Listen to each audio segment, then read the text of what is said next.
החלק הבא שלנו, כן, זה בסדר למחוא על זה כפיים, בשביל זה אנחנו כאן, תודה רבה. החלק הבא שלנו הוא שיחה בין אילן מנדל, מנכ"ל החברה הכלכלית של הרשת לשיקום האקלים, עם ראש צוות היחידה לפיתוח רגולטורי באמנות המסגרת של האו"ם בנושא שיקום האקלים.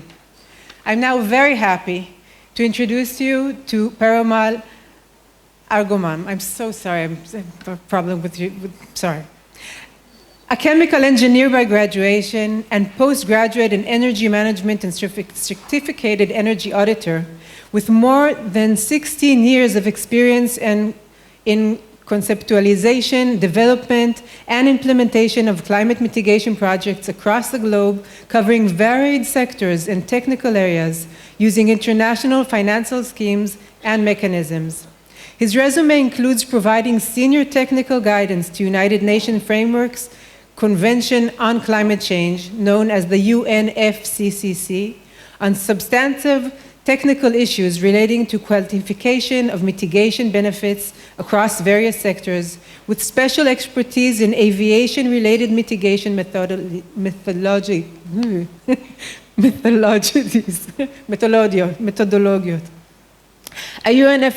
At UNFCCC, he also leads and supports intergovernmental processes of negotiations in relations to the agenda items on all international cooperative and market-related mechanisms and issues under the Kyoto Protocol, CDM review, CDM guidance, and JI guidance. And the Paris Agreement, Article 6, שזה סעיף מאוד חשוב, כל מי שמתעניין, סעיף 6 לאמנת פריז, זה סעיף המרכזי לנושא של קיבוע פחמן.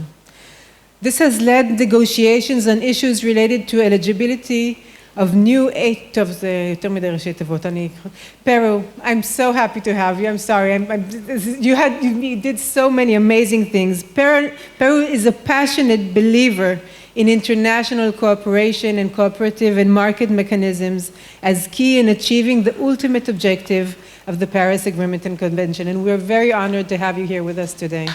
Thank you. Please.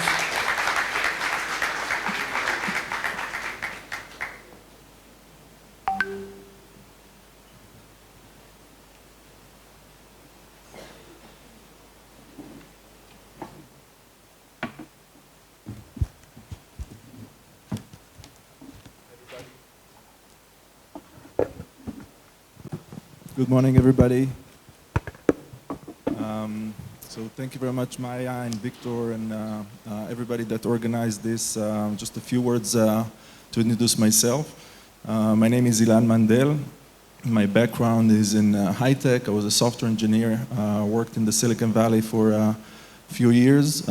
Then in 2017, co-founded the Foundation for Climate Restoration in California, and was the executive director of that foundation for a couple of years.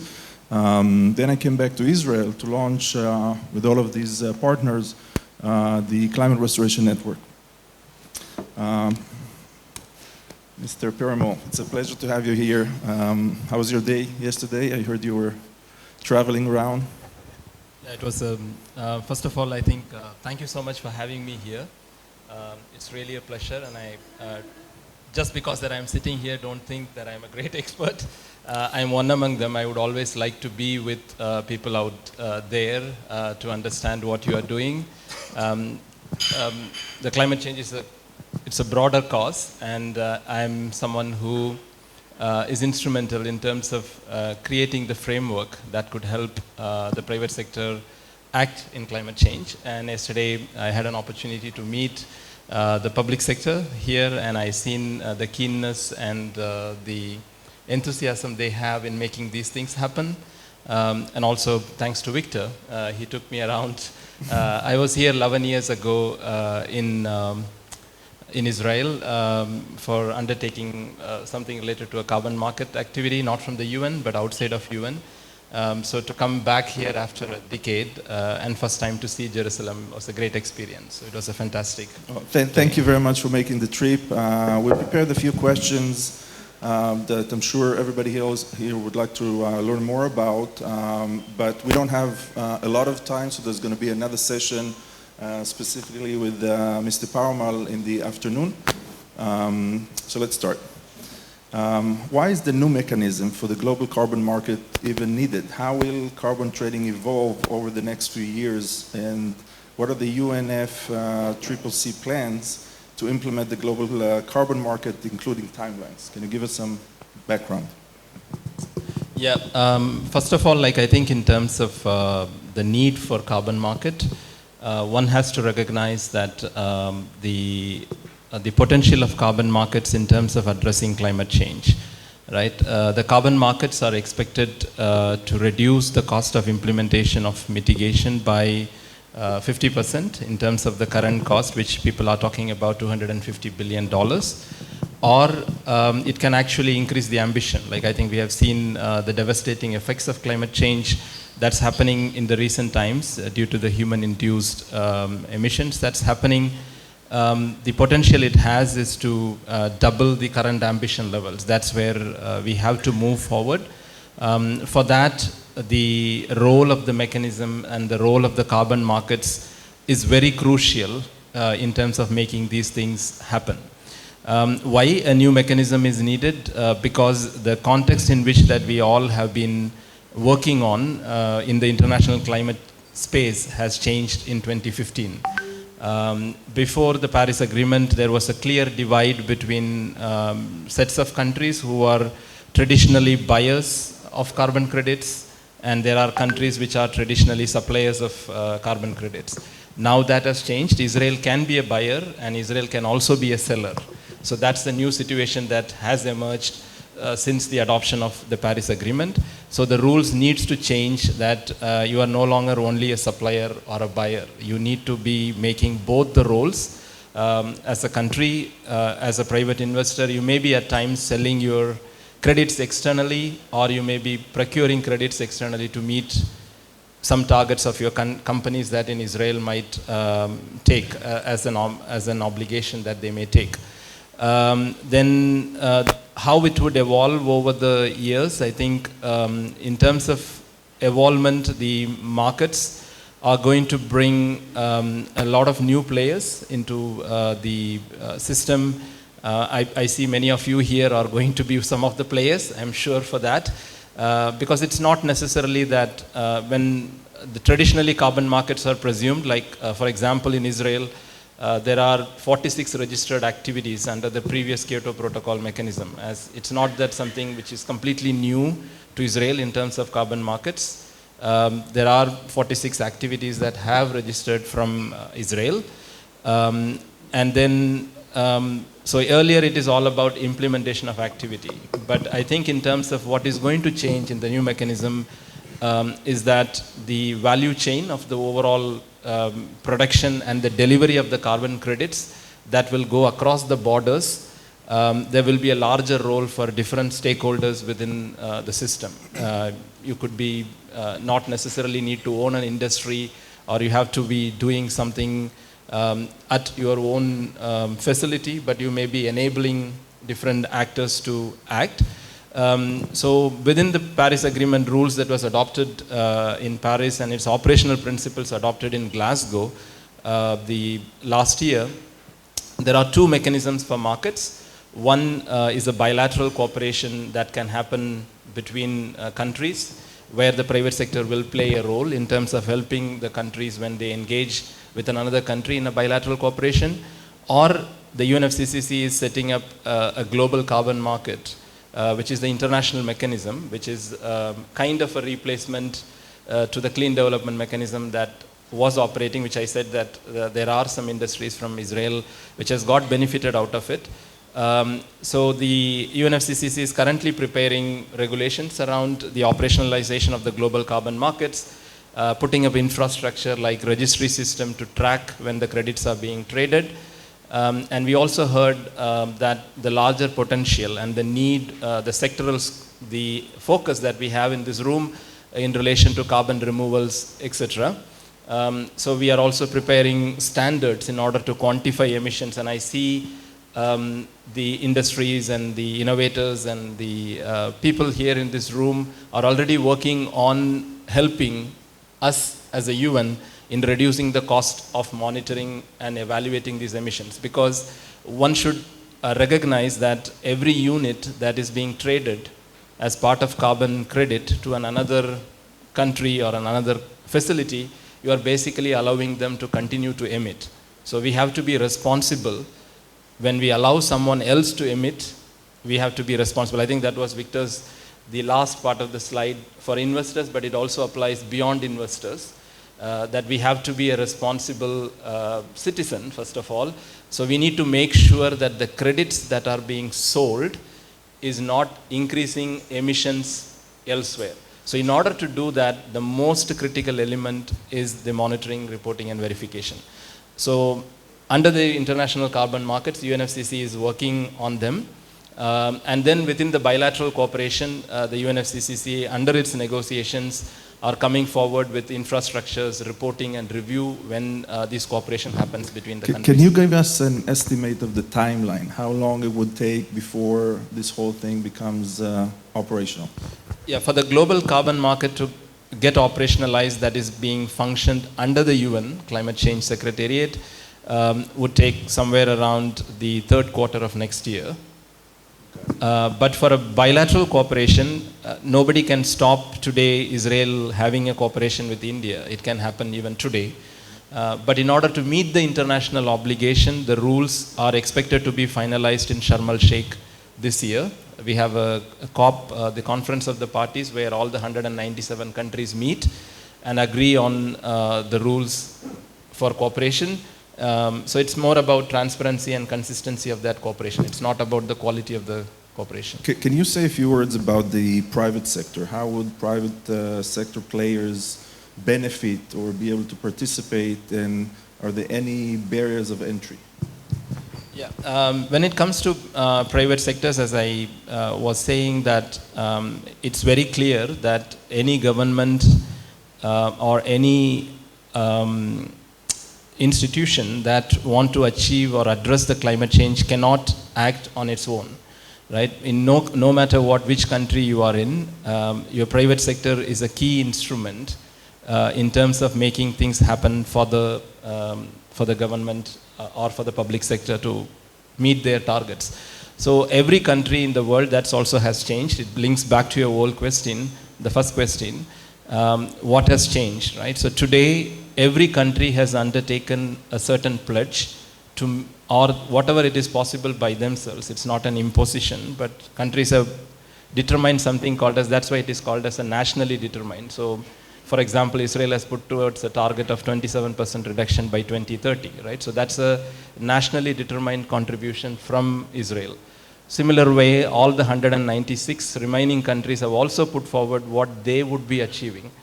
And these cannot be achieved without the active engagement of the private sector, right? And the private sector, depending on the scale of the organization we are talking about, they have multiple roles to play within the carbon markets. So one of the biggest challenges that we had earlier in terms of the private sector participation was, again, the economies of scale that is required to meet the carbon market requirements.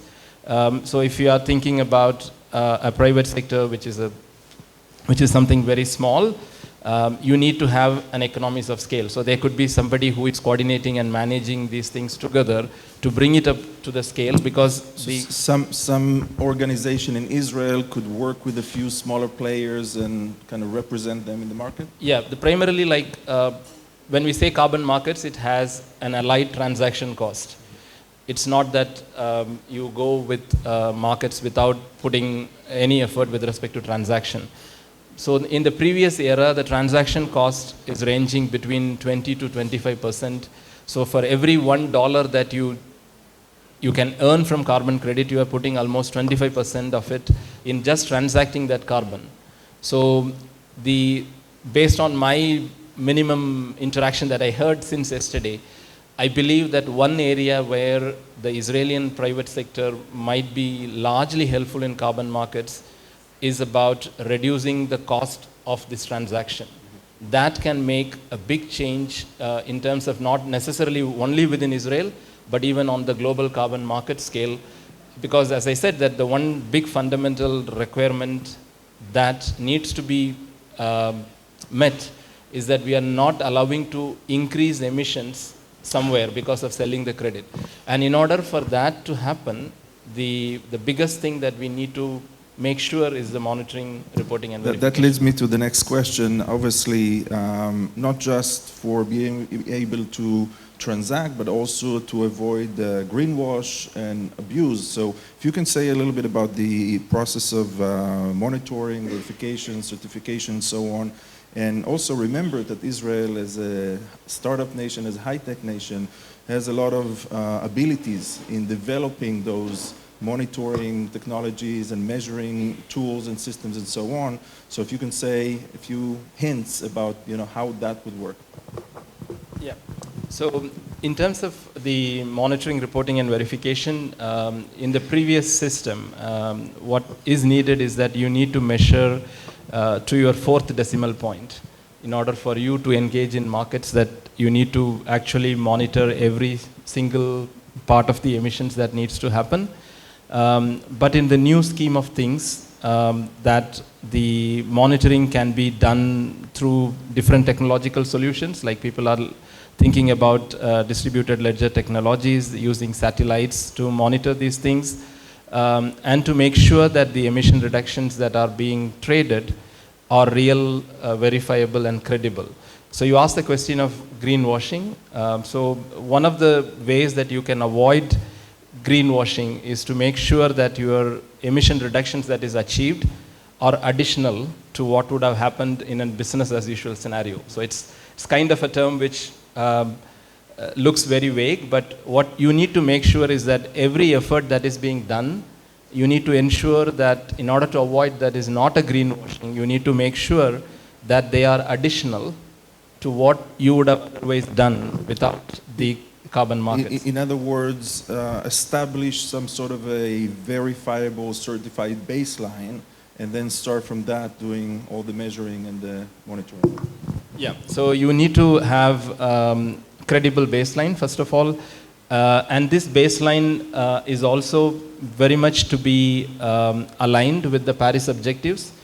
So that is something currently that lacks in the market. Like today we have multiple operations happening in the market, be it in different ways.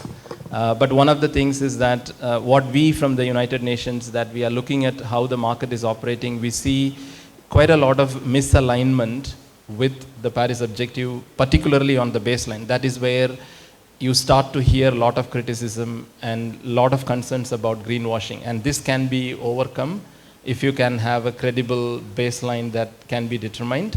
And in order to have that credible baseline, also you need to have a strong monitoring system to be in place. And based on the conversation, and I think that is where that Israel can be, and the Israeli innovation, or technology giants, can help different countries in reducing these transaction costs, making sure that we erase the presumption that carbon markets are about greenwashing. It's not that everything is a greenwashing. Very good, very good. I wanna get a little clarification about this baseline, right? So let's say I'm a corporation or industrial, commercial plant and so on, and I want to establish a baseline so I can start doing things, generate credits and trade. So can I establish my own baseline, or do I need to get a third party to do that? Or do I need to go get a third party specifically that is certified by you guys? What is the way for me to establish that baseline? Yeah, you basically have to go to, there are, so if you have a participant and you decided you wanted to sell the credits in which markets, like if it is a voluntary market, then you need to find one of the independent standard setters that exist. For example, in the voluntary, it could be Gold Standard, it could be Vera, it could be others. When it comes to compliance market, you have only one place to go, which is the UNFCCC. And this baseline standards, you can have an idea, and then we would help in making them fit to the principles of the Paris Agreement. So you can bring in an idea. There are two ways of doing it. So for example, like I'm hearing from the room in the morning that the potential for carbon removals, right? So we as a secretariat can develop top-down standards looking at different removal technologies, and we can produce standards which can be, it's for the public good. There's no charge. Like as we sit here today, the UN Climate Change Secretariat has produced more than 240 standards covering 16 sectors, sectoral scopes, and 57 technical areas within those sectors to cover a breadth of mitigation opportunities and potential to calculate emissions, right? So you can use them, but they are not fully aligned with Paris. So that's why I said today, any standard that exists in the market to quantify emission reductions are not fully aligned with the Paris Agreement objectives. So you mentioned the voluntary markets and the markets that exist today. How will those evolve when we have the new platform, the new mechanism? Will they be merged into it? Will they work side by side? Okay, so in this, like I would divide between the compliance market and the voluntary market. So I would start with the compliance market. So under the compliance market today, we have more than 8,700 activities that were part of the compliance carbon markets. So what has been decided by countries in Glasgow is that there is not a direct plug out and plug in. You need to make sure that the existing compliance markets have to meet the requirements that has been adopted in the Glasgow under the Paris Agreement. So you need to do some kind of a validation or a cross-check to see that how it fits. If it is not fitting, you need to make the modification, and then you can move those activities inside the new mechanism. But it has to follow the full process. So that is for the compliance markets. So when we say in terms of compliance market, there are two asset classes. One is the activities, the compliance activities, and the other one asserts is the credits or the units that are generated within those compliance schemes. So what has been decided by countries in Glasgow last year is that you can take the credits from the previous system and you can use it for the new system, provided that if they follow the certain criteria, like those activities has to be registered after 2013. If an activity is registered into the compliance market after 1st January 2013, then those units can be used in the future under the NDC compliance. For the voluntary markets, they do not interact directly within the achievement or the compliance.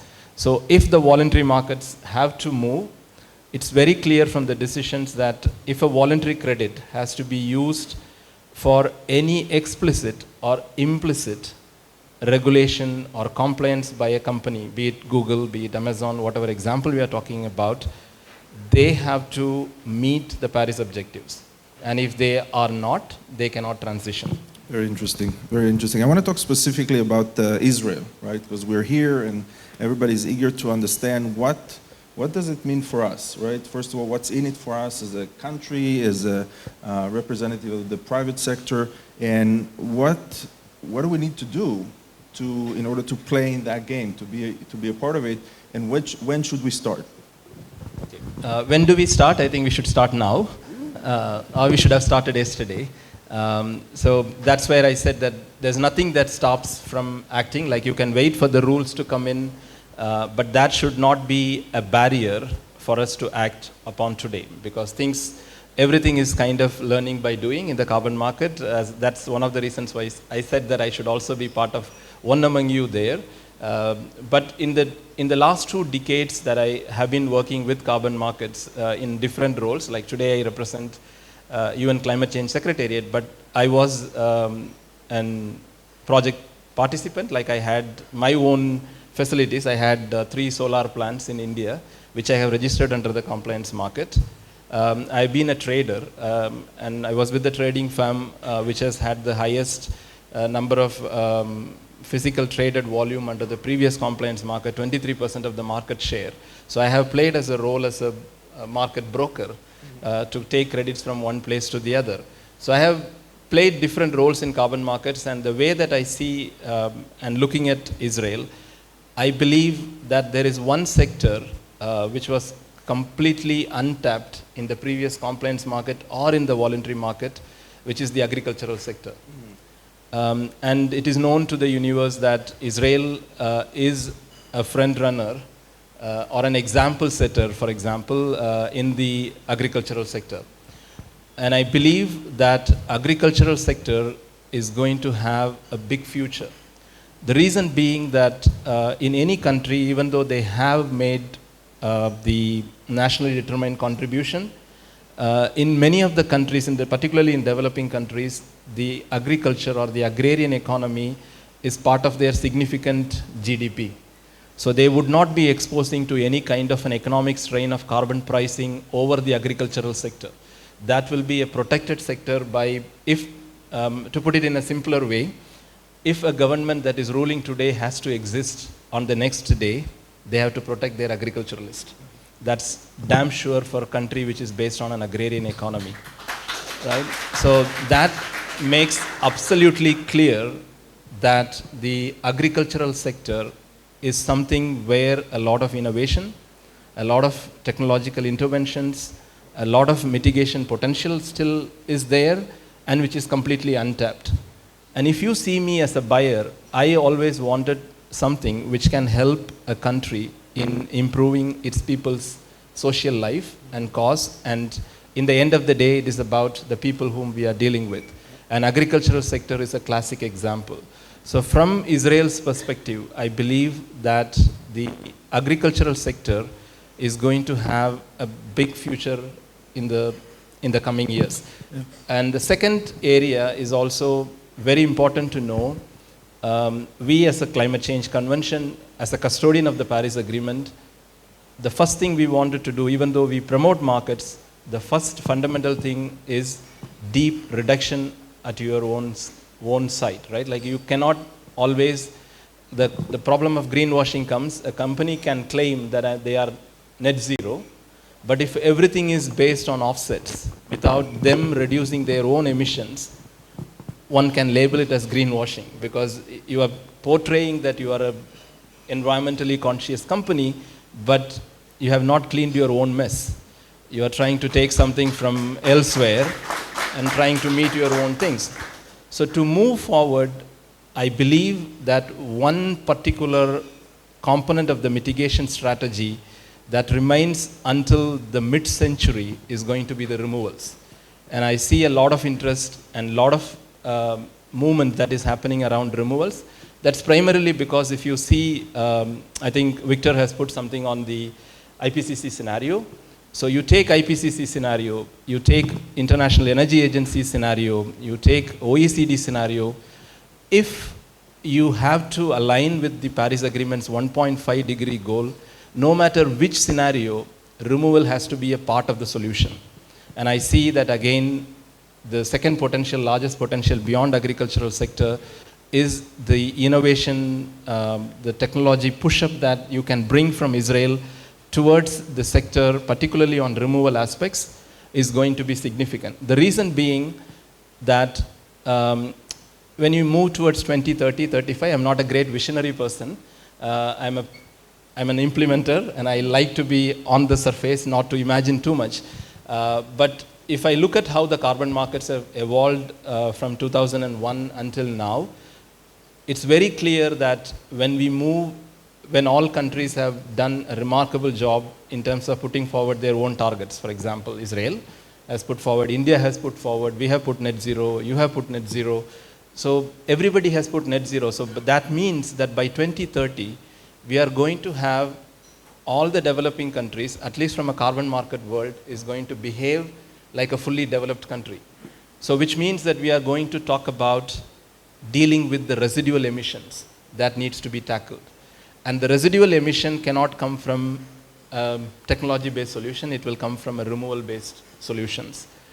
And that is where I see that the long-term future that lies within the carbon markets for removal credits, not necessarily only until now, but also until the mid-century.